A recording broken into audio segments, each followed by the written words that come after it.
우리 하나님 말씀 로마서 1장 14절에서 17절 말씀입니다. 우리 한 목소리로 천천히 합독합니다. 헬라인이나 야만인이나 지혜 있는 자나 어리석은 자에게 다 내가 빚진 자라. 그러므로 나는 할 수 있는 대로 로마에 있는 너희에게도 복음 전하기를 원하노라. 내가 복음을 부끄러워하지 아니하노니 이 복음은 모든 믿는 자에게 구원을 주시는 하나님의 능력이 됨이라. 먼저는 유대인에게요 그리고 헬라인에게로다. 복음에는 하나님의 의가 나타나서 믿음으로 믿음에 이르게 하나니 기록된 바 오직 의인은 믿음으로 말미암아 살리라 함과 같으니라. 아멘. 기도하겠습니다. 하나님 아버지 감사합니다. 복음의 빚진 자라는 하나님 아버지 제목으로 하나님의 말씀을 나누기를 원합니다. 하나님 종의 입술을 사용해 주셔서 주님 우리 성도들의 삶을 복음의 삶으로 사명의 삶으로 바꿀 수 있는 그런 능력 있는 말씀으로 역사되어지기를 원합니다. 하나님 우리에게 주신 복음의 은혜가 얼마나 놀라운지 우리가 더 깊이 알기 원합니다. 오늘 말씀에서 우리를 사명으로 깨워주시기를 원합니다. 예수 그리스도 이름으로 기도드립니다. 아멘. 여러분 우리 기독교의 역사는 피의 역사입니다. 피로서 세워진 생명의 종교가 바로 우리 기독교입니다. 첫 번째로 우리를 위해서 피를 뿌려주신 분이 바로 우리의 구주이시고 우리 하나님이신 예수 그리스도가 사람으로 오셔서 우리를 위해서 자신의 생명을 내어주시고 피 흘려주시고 아낌없이 자기 자신을 다 내어주셨습니다. 또한 오늘 영상에서 보니까 예수님의 제자들, 예수님 이후에 예수님의 제자들, 요한을 뺀 나머지 모든 제자들이 다 순교의 피를 흘렸어요. 그것도 죽음이 아니라 끔찍한 극형에 처해져서 다들 순교를 당했습니다. 우리가 12제자들의 그 순교 영상을 봤는데 그들이 왜 순교를 당했습니까? 무엇을 위해서 순교를 당했습니까? 예수를 전하기 위해서. 예수님을 믿지 않는 사람들에게 예수 전하는 일 때문에 그들이 피 흘리기를 두려워하지 않고 자신의 생명을 하나님께 드린 줄 믿습니다. 12제자들을 통해서 또한 12제자 외에 또 마지막 제자였던 사도 바울도 복음을 전하기 위해서 자신의 모든 것을 다 드리고 매맞고 헐벗고 굶주리고 또 조롱당하고 그러면서 일평생을 주를 위해 드리다가 마지막에 로마에서 또 그도 목이 잘려서 순교당했습니다. 네, 여러분 예수님의 제자들의 그 순교의 피를 통해서 어떤 일이 일어났습니까? 바로 땅끝까지 복음이 전해지는 그런 놀라운 기적이 일어났습니다. 그들은 복음을 전하기 위해서 두려워하지 않고 주의 명령에 순종하기 위해서 그들이 복음을 힘써 전하고 그리고 그들의 생명을 바쳐서 이와 같이 복음을 전했었을 때 나사렛 마을에서 나사렛 작은 동네에서 시작했던 몇 사람에 의해서 전해졌던 그 복음이 한 세대가 지나가기 전에 로마를 정복하는 그런 일들이 정말 로마까지 복음이 전해지는 그런 놀라운 역사가 있었고요. 그리고 그 이후에 수많은 사람들이 예수 믿는 것 때문에 믿음을 포기하지 않기 위해서 로마에 있는 그 로마의 그 황제들이 얼마나 많이 박해를 했습니까? 수십만의 사람들이 정말 예수 믿는다는 그 이유 때문에 불에 태워 죽임을 받게 되고 짐승의 밥이 되고 돌에 맞아 죽고 목이 잘려서 죽고 온갖 조롱과 극형을 다 당했습니다. 이것을 통해서 복음은 끊이지 않고 계속 번져나가는 그런 역사를 이루게 되었습니다. 이와 같이 예수님을 믿는 복음이 우리에게 오게 됐는데 이 복음이 값없이 오지 않았다는 것입니다. 너무나 귀한 대가를 치르고 우리에게까지 오게 되었다는 말씀입니다. 여러분 우리 대한민국에도 우리나라 조선이 예수님을 전혀 모르는 그런 나라이지 않았습니까? 그러는데 우리나라에 복음을 전하러 왔던 첫 번째 선교사, 그 선교사가 누구냐면은 토마스 선교사입니다. 1966년에 그 토마스 선교사가 우리나라에 복음을 전하기 위해서 대동강에 제너럴 셔먼호라고 하는 배를 타고서 복음을 전하러 왔다가 그 상선을 타고 왔다가 상선이 모래톱에 걸리게 돼가지고서 배가 빠져나가지 못하게 되자 우리나라 관군이 그 배에 불을 지르게 되고 거기에 있는 많은 사람들이 불타서 죽고 토마스 선교사는 그때 대동강변에 나와서 성경책을 들고서 그리고 성경책을 뿌리고 자기를 참수하는 그 박규수라고 하는 사람에게 성경책을 꼭 한번 읽어 달라고 유언을 남기고 목이 잘려서 참수하게 됩니다. 그는 영국 사람으로서 영국의 아주 명문가의 청년으로서 그가 27살에 우리나라에 복음을 전하러 온 사람입니다. 그 당시 우리나라 조선은 세계에서 가장 비참한 나라였어요. 가장 가난한 나라였었고 우리나라 그 조선 후기에 조선을 방문했던 탐험가들의 글에 보면은 세계 모든 나라를 다녀봤지만 조선처럼 가난한 나라는 보지 못했다고. 2층 집이 없는 거예요. 2층 집이. 궁궐 외에는. 그리고 다 정말 동굴과 그 움막 초가지 돼서 방문도 제대로 나지 않은 작은 그런 출입구 그런 데를 출입하고 그리고 거리에는 온갖 오물들이 덮여 있고 집집마다 화장실도 없고 그 당시에 얼마나 위생이 열악하였던지 그 당시 역사학자들의 통계에 의하면은 조선 후기에 우리나라 사람들의 평균 연령이 24세에서 25세 평균 수명이 25 전후에서 다 죽는 거예요. 다 죽는 거예요. 얼마나 어려웠고 비참했으면. 그런 나라에 그들이 젊은 그 꽃다운 나이에 우리 한국에 와서 복음을 알지 못하고 미개할 대로 미개한 나라였었어요.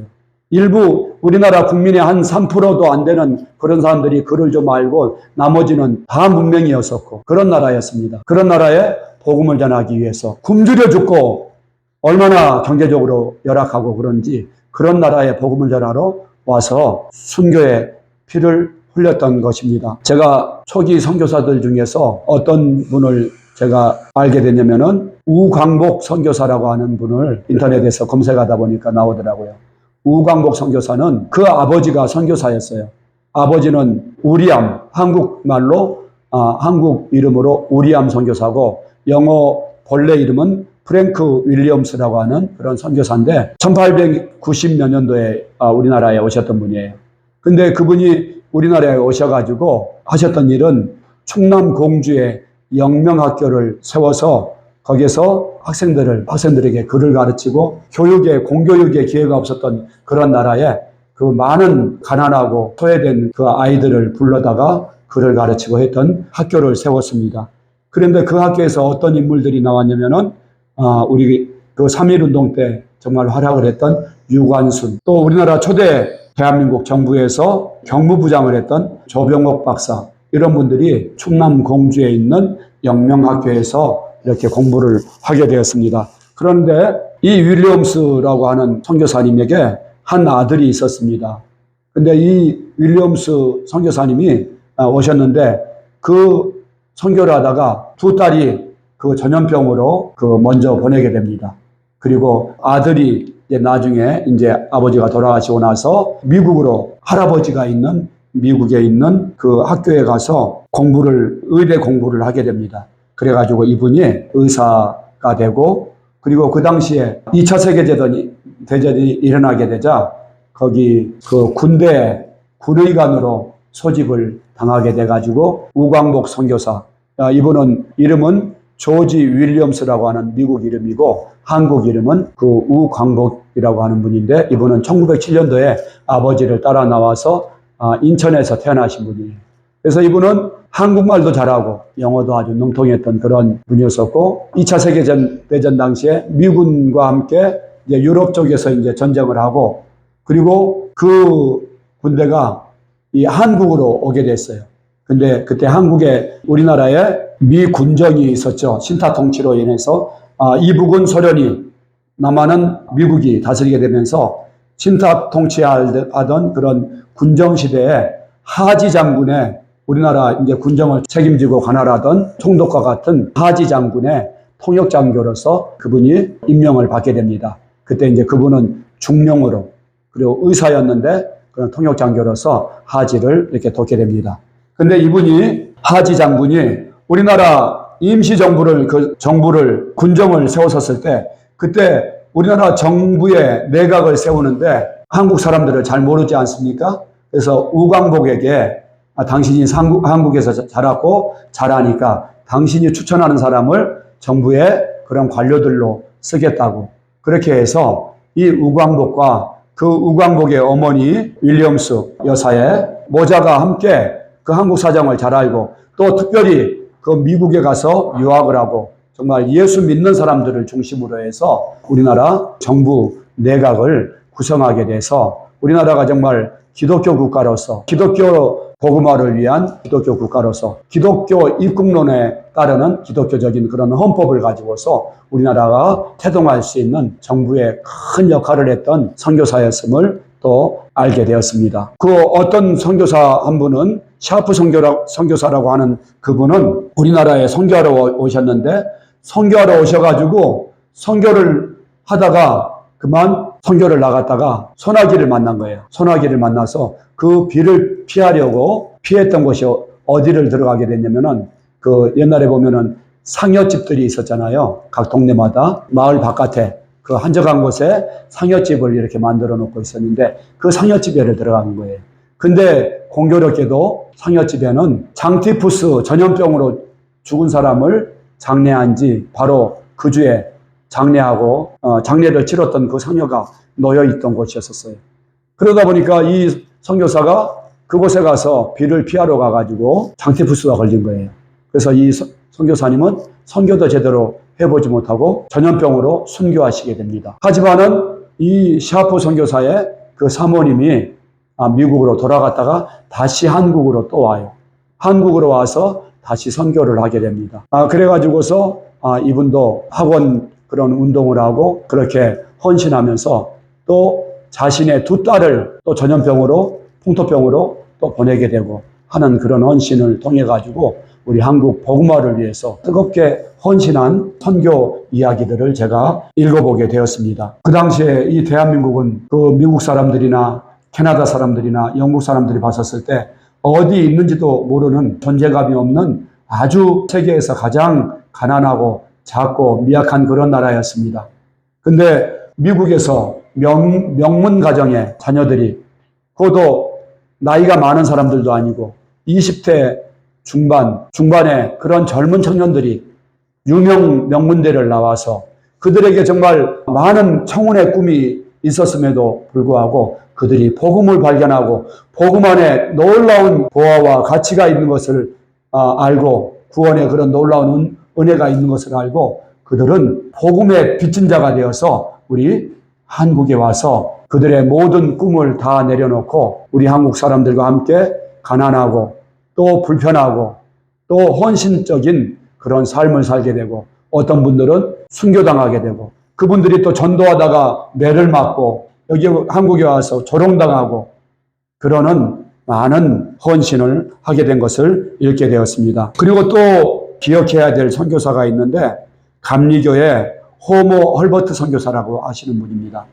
호모 헐버트 선교사는 미국에서 오신 분인데 그분은 23살에 한국에를 왔어요. 그분은 역사 전공의 아주 젊은 학도였습니다. 그는 미국의 뉴햄프셔주에 있는 다트머스 대학교에서 역사 박사학위를 받았던 그런 분이에요. 근데 이분이 우리나라에 와가지고서 그 삶을 우리 한국에 그 가난하고 정말 불편하고 아주 미개하고 그런 나라의 복음화를 위해서 우리나라에 와서 그분이 했던 놀라운 일들이 있는데 우리나라 독립을 위해서 그분은 정말 많이 애를 썼고요. 그리고 우리나라 독립을 위해서 고종의 그 특사로 그 헤이그 밀사로 그 파송을 받아서 우리 한국에 침략당한 부당함을 그 세계 사람들에게 알리기 위해서 밀사로 헤이그까지 활약했던 그런 분이고요. 우리나라 독립을 위해서 일했을 뿐만이 아니라 그는 정말 한국 사람보다 더 사랑했던 그런 선교사였습니다. 그래서 이분이 얼마나 한국을 사랑했는지 우리나라 항일 투사 중에 안중근 의사 있지 않습니까? 너무나 유명한 안중근 의사가 뭐라고 그분에 대해서 말을 했냐면은 나는 한 번도 헐버트를 만나본 적이 없습니다. 안중근이 이렇게 얘기를 한 거예요. 하지만 한국인이라면은 단 하루도 그의 이름을 잊어서는 안 됩니다. 이렇게 헐버트가 얼마나 한국을 사랑하고 우리나라 독립을 위해서 또 한국을 위해서 사랑했던 사람인지 이렇게 안중근이 그에 대해서 단 한시라도 잊어서는 안 될 사람이 바로 헐버트입니다. 그에 대한 감사함을 우리가 잊어서는 안 됩니다. 이렇게 얘기를 했어요. 그리고 헐버트는 우리나라 한글을 상용화하는데 그 묻혀있던 우리나라 사람들의 언문이라고 전혀 쓰지 않고 전혀 서장되어 있던 한글을 발견해서 한글의 문법을 만들고 한글의 띄어쓰기를 만들고 그래서 문맹률이 정말 95% 이상이었던 조선 후기에 우리나라 정말 성경을 읽히기 위해서 성경을 번역하고 읽게 하기 위해서 그분이 성경을 연구해 보니까 너무 놀라운 거예요. 이 한글이 너무나 위대한 글자인 거예요. 너무나 과학적이고 너무나 정말 배우기 편하고 누구나가 쉽게 배울 수 있고 그래서 이 한글을 한글되게 만든 분이 바로 헐버트 선교사입니다. 그 헐버트 선교사의 그 제자가 누구냐면은 교과서에서 많이 배운 주시경 선생, 주시경이라고 한글학자. 그분이 바로 헐버트의 제자였어요. 그러니까 주시경이 한글을 발전시킨 부분도 있지만은 그 근본적으로 이 헐버트가 우리 한국 사람보다 한글을 더 많이 알고 했던 그런 분입니다. 그래서 헐버트 선교사는 유언처럼 남긴 그의 책에서 뭐라고 얘기를 했냐면은 나는 한국인의 권리와 자유를 위하여 싸웠으며 한국인에 대한 사랑은 내 인생의 가장 소중한 가치라오. 나는 웨스터민스터 사원보다 한국에 묻히기를 염원합니다. 이렇게 그가 한국에 대해서 얼마나 사랑했는지. 그래서 이분이 나중에는 우리 이승만 대통령 때 외국인 최초로 건국훈장, 태극장을 수상을 했습니다.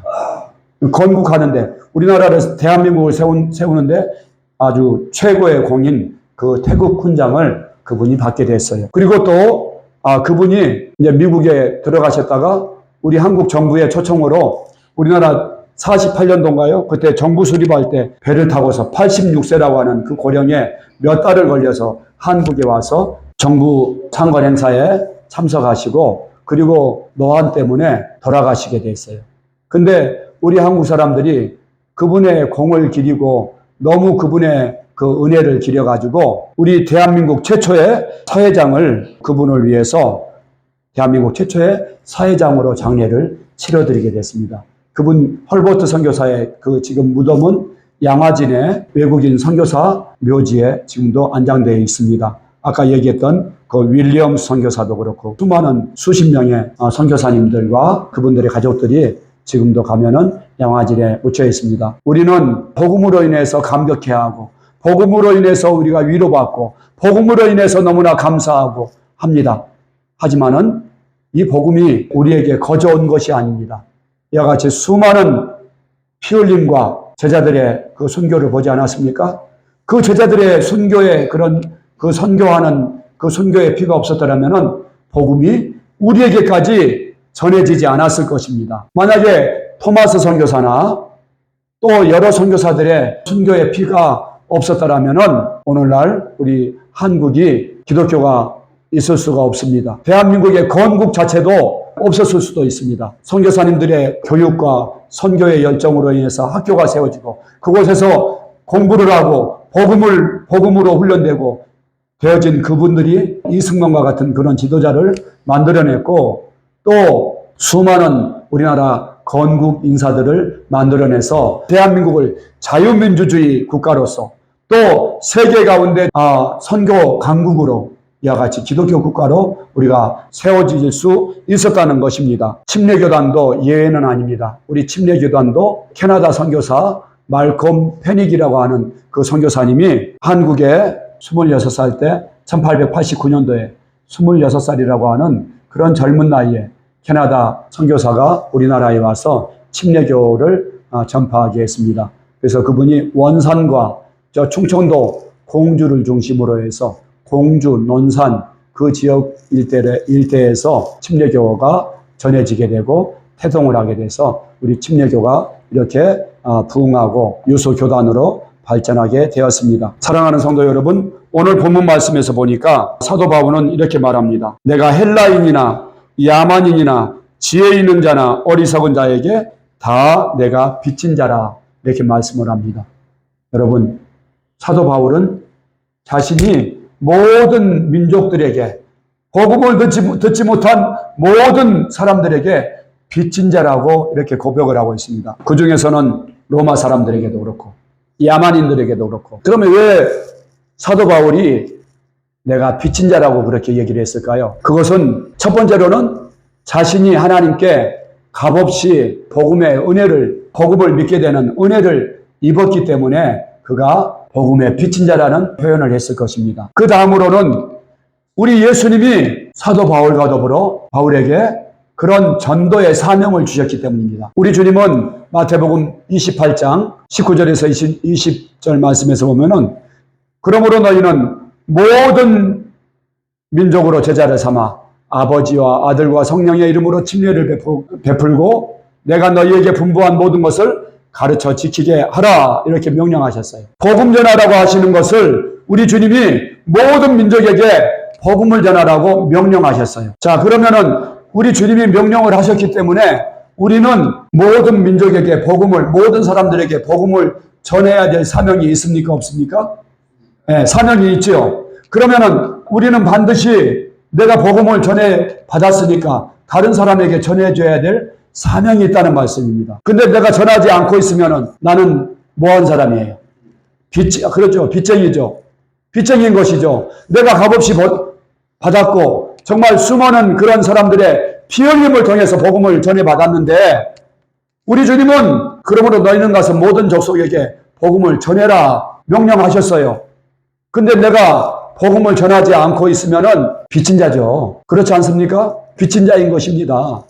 그래서 사도 바울은 내가 헬라인이나 야만인이나 지혜 있는 자나 어리석은 자에게 다 내가 빚진 자라. 그는 이렇게 복음의 빚진 자로서 그 빚진 자의 부담이 가득했던 사람이에요. 내가 값없이 받은 게 아니죠. 예수님의 빚값으로 받은 것이고 또 제자들의 피 흘림의 그 순교를 통해서 복음이 나한테까지 전해져 온 것이죠.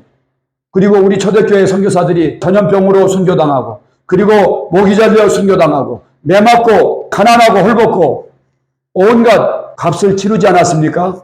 우리에게 복음을 전해주려고. 우리나라가 조선 말기에 기독교 탄압이 얼마나 심했습니까? 근데 그들이 죽기를 작정하고 우리 대한민국에 와서 그들의 삶을 다 바쳤던 것입니다. 고국에 있었더라면은 그 명문대 대학생 20대 초중반에 그 대학생들이 얼마나 세상 영화를 누리고 살았겠어요. 근데 그들이 복음의 가치를 알았기 때문에 그들이 복음을 위해서 자신의 모든 그 세상 영광을 버렸습니다. 사도 바울과 같이. 그들이 복음을 전해주기 위해서 가장 가난하고 가장 미개하고 가장 더럽고 가장 살기 힘든 이 조선에 와서 그들이 삶을 다 드렸다는 것입니다. 여러분, 우리가 받은 이 복음이 공짜가 아닙니다. 그들은 우리 주님이 명령하신 그 명령에 빚진 자였습니다. 그래서 야만인과 같은 조선 땅에 와서 글을 가르치고 함께 가난하고 함께 헐벗고 굶주리고 불편하고 함께 질병을 앓고 죽어가고 그러면서 결국은 고향 땅에 묻히기를 거부하고 선교지인 우리나라 땅에 묻히기까지 그들의 삶을 복음을 위해서 우리 민족의 우리에게 전해지는 복음을 전해주려고 그들의 삶을 다 드렸던 것입니다. 근데 여러분, 우리가 이 귀한 복음을 받았는데, 이 생명의 복음, 영원한 복음, 영생의 복음을 받았는데, 우리가 이 복음의 빛을 안으면은 안 되지 않겠습니까? 오늘 우리 주님은 이렇게 말씀하십니다. 고린도전서 9장 16절 말씀에서 보면은 내가 복음을 전할지라도 자랑할 것이 없음은 내가 부득불 할 일임이라 만일 복음을 전하지 아니하면 내게 화가 있을 것이로다. 이렇게 말씀을 하세요. 내가 복음을 전하지 않으면은 화가 있을 것이라고 말씀하세요. 내가 자유로 이것을 행하면 상을 얻으려니와 내가 자유로 아니한다 할지라도 나는 사명을 받았노라. 이렇게 말씀을 하십니다. 우리 주님이 우리에게 복음 전할 것을 명령하셨어요. 명령하셨어요. 그냥 권면한 게 아니라 우리 모든 믿는 자에게 명령하셨어요. 우리는 복음의 빚쟁이입니다. 여러분 믿습니까? 그래서 저는 이 말씀을 읽으면서 어디 말씀을 상고하게 됐냐면은 에스더서 말씀을 하나님이 떠오르게 하셨어요. 에스더서에 보니까 이스라엘 민족의 대적인 하만이 민족을 완전히 아주 몰살시키고 멸절시키려고 왕의 칙령을 받아서 도장을 찍어서 이제 그 날짜를 선포했어요. 그랬었을 때 이제 그 날짜에 하루 날을 잡아가지고 그 유대 민족들을 다 재산을 빼앗고 그리고 사륙하고 도륙하도록 그 아수에로 왕의 명령을 받아가지고서 이제 오명이 떨어졌어요. 그래가지고 전국 페르시아 온 제국에 이제 다 이제 왕의 칙령이 다 이제 전달이 됐는데 이때 유대인들과 이 소식을 들은 유대인들의 지도자였던 모르드게, 그 모르드게가 금식을 하면서 베옷을 입고 물도 마시지 않고 음식을 전폐하고서 베옷을 입고 재를 뒤집어 쓰고서 정말 금식하면서 기도합니다. 그러면서 왕궁에 있는 편안하게 지금 왕궁에 있는 그 에스더에게 그 소식을 전하면서 이렇게 말합니다. 네가 그 왕에게 가서 부당한 왕의 칙령에 대해서 칙령을 회수해 달라고 이렇게 가서 얘기해라. 그랬더니 에스더가 뭐라고 하냐면은 내가 왕의 허락 없이 왕 앞에 나가게 되면은 누구라도 그 자리에서 즉결 심판을 받게 돼 있다고. 그래서 갈 수 없다고 그러니까 뭐라고 얘기를 하냐면은 모르드게가 이때 내가 만일 잠잠하여 말이 없으면은 유다인은 다른 데로 말미암아 노임과 구원을 얻으려니와 너와 내 아버지의 짐은 멸망하리라. 내가 왕후의 자리를 얻은 것이 이때를 위함이 아닌지 누가 알겠느냐 하니 이렇게 말씀을 하시는 거예요. 자, 지금 에스더는 만약에 유대인들이 다 죽는다고 해도 왕비이니까 안 죽을 수 있죠. 그럴 수 있다는 말씀입니다. 하지만 모르드게는 믿음으로 선포를 하는 것입니다. 이때 내가 만일 잠잠하여 말이 없으면은 유다인은 다른 데로 말미암아 노임과 구원을 얻을 것이다. 하지만 너와 내 아버지 집은 멸망하리라. 이렇게 말씀을 하십니다. 이 말씀은 우리가 다시 말해서 오늘날에도 우리에게 주시는 말씀으로 받아야 합니다. 내가 만일 네가 지금 구원받았다고 예수 믿고 이제 너만 구원받았다고 너가 안전하다고 네가 잠잠한다면은 다른 믿지 않는 너의 부모나 형제나 너의 친구들이나 다른 이 동두천의 많은 사람들이 네가 아닌 다른 사람들을 통해서 하나님은 구원하실 것이다. 아멘. 다른 데로 말미암아서 구원을 얻게 하실 것이다. 네가 만약에 순종하지 않으면 다른 사람을 통해서 내가 구원할 거야. 하지만 너와 내 집은 멸망하리라. 이 말씀을 그 사도 바울은 뭐라고 고백했습니까? 내가 만일 복음을 전하지 아니하면 내게 화가 있을 것이로다. 화가 있을 것이라고 이렇게 말하는 거예요. 그래서 여러분 내가 구원받았으니까 내가 믿음 생활 잘하고 나는 내 혼자 믿음 내가 지키기도 힘들어 그렇게 말할 수 있습니다. 하지만 여러분 오늘 바울은 그렇게 고백합니다. 만일 복음을 전하지 아니하면 내게 화가 있을 것이로다. 나는 빚진 자입니다. 내가 헬라인이나 야만인이나 지혜가 있는 자나 모든 사람들에게 내가 복음의 빚진 자다. 이렇게 말씀을 합니다. 또한 에스더서에서는 내가 잠잠하면은 다른 데로 말미암아 그 하나님의 택한 사람들이 주님께로 예수를 믿게 될 것이다. 하지만 너에게 하나님의 화가 있을 것이다. 이렇게 말씀하는 것입니다. 여러분, 제가 전도하다 보면은 복음에 대해서, 복음을 전하는 것에 대해서 너무 감각이 없는 분들이 많이 있어요. 오히려 예수 믿는 사람들이 아니 당신처럼 그렇게 전도한다고 전도가 되느냐고 그러면서 그냥 전도하는 사람을 오히려 핍박하는 그리스도인들을 제가 한두 사람 만난 게 아니에요. 자기가 잘 믿고 싶으면 스스로 나오는 거지 그렇게 정말 부담을 줘가면서 예수 천국 불신지옥 해가면서 전도를 해야 됩니까? 그렇게 말하는 거예요. 근데 여러분 복음을 전하지 않으면 믿을 수 있습니까? 전하지 아니하면 어찌 들으리요? 듣지 아니하면 어찌 믿으리요? 말씀하지 않습니까? 사랑하는 성도 여러분, 저와 여러분은 복음의 빚진 자입니다. 큰 빚진 자입니다. 우리 예수님이 나는 전도하러 왔다고 우리를 구원하시기 위해서 그분이 피를 흘리셨고 자기 생명을 다 내어주셨고 예수님의 12 제자들이 다 그랬었고 지금도 믿음을 지키기 위해 복음을 전하기 위해 수많은 선교사님들과 또 전도자들이 핍박과 고난 속에서도 복음을 전하고 있어요. 이것이 아니었다면 우리가 구원받을 수 없었고 또한 하나님의 구원의 사역은 사람을 통해서 이루게 하셨는데 우리가 거기에 불순종한다면 하나님 앞에 칭찬받지 못할 것입니다. 저와 여러분들 빚을 져보셨습니까? 빚지고 못 삽니다. 빚지고 못 살아요. 그죠?